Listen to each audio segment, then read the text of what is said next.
speaker comes to us from the Indians of Union City High School.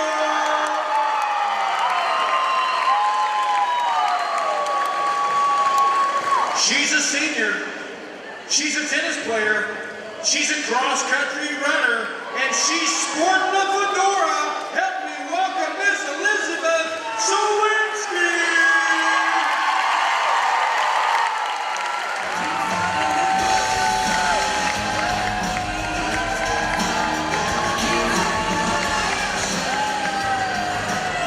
Hi, my name is Elizabeth Sowinski. I'm a senior and an FCA huddle leader at Union City High School.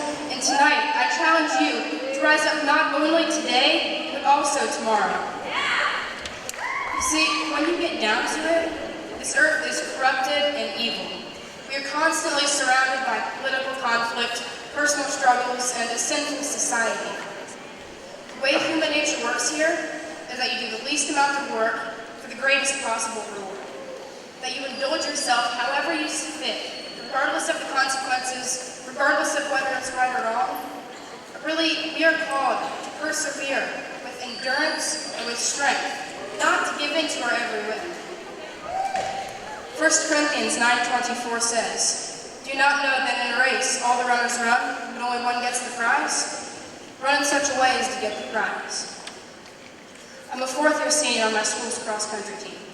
As a runner, I can tell you that to run in a way as to get the prize, you need to work and train a lot. Last year, my team was the second highest placing 1A girls cross-country team in the state of Indiana.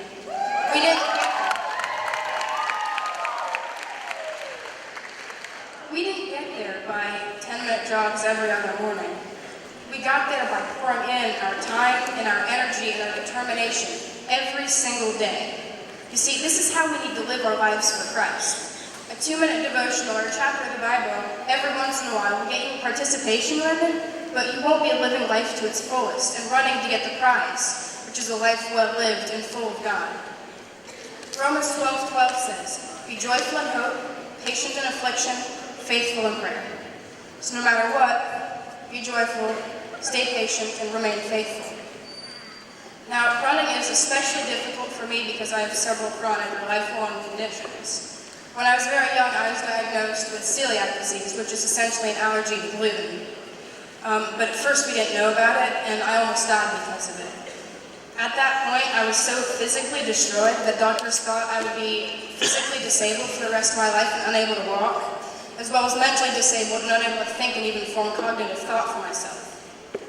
However, as I got older, I learned to read, I learned to write, I learned to walk, and I succeeded at most of what I did. But athletically, something still wasn't quite right, and then in middle school, I was diagnosed with a host of other disorders, the main one being anemia. Anyway, all this is essentially to say that running is very difficult for me, and there is no way that I could possibly do this of my own accord. What gives me the ability is only God's power and God's power alone.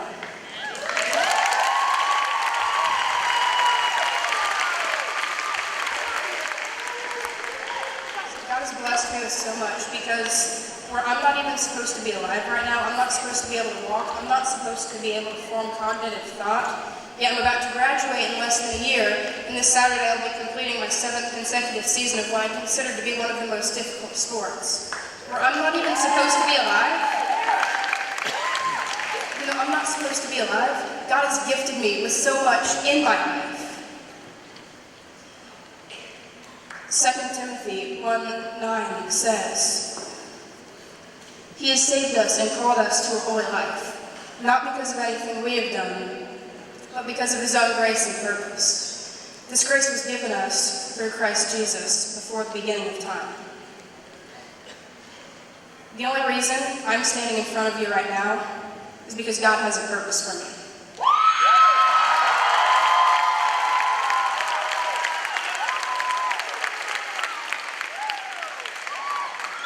And the only reason you're here is because God has a purpose for you.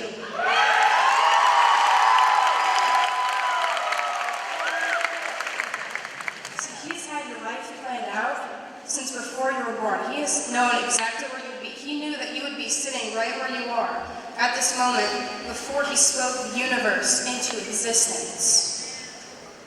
Isn't that crazy to think about?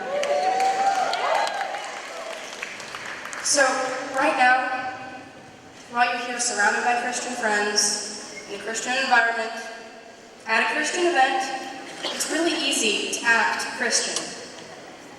The real question is, when you leave this building, when you return to the world, when the emotional boost of tonight wears off, what will you do?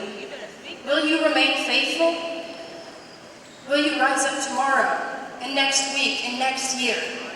You see, these are important questions to ask yourself right now, and to commit to that answer, because if you don't, I guarantee that you will begin to struggle the moment you walk outside of these doors.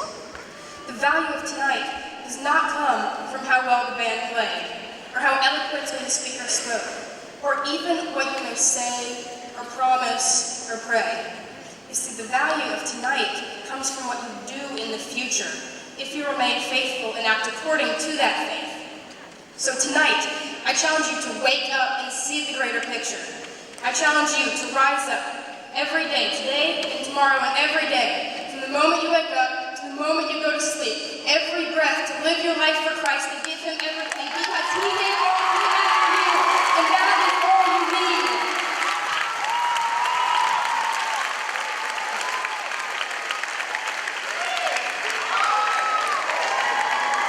I challenge you to rise up to your purpose, not what this world wants you to do, but the purpose that God has destined for you since before the beginning of time. Rebel against the pattern of this world and live for God and rest in Him, because this world offers you only anger and hate and division and death, but God offers you joy and love and peace and life in abundance.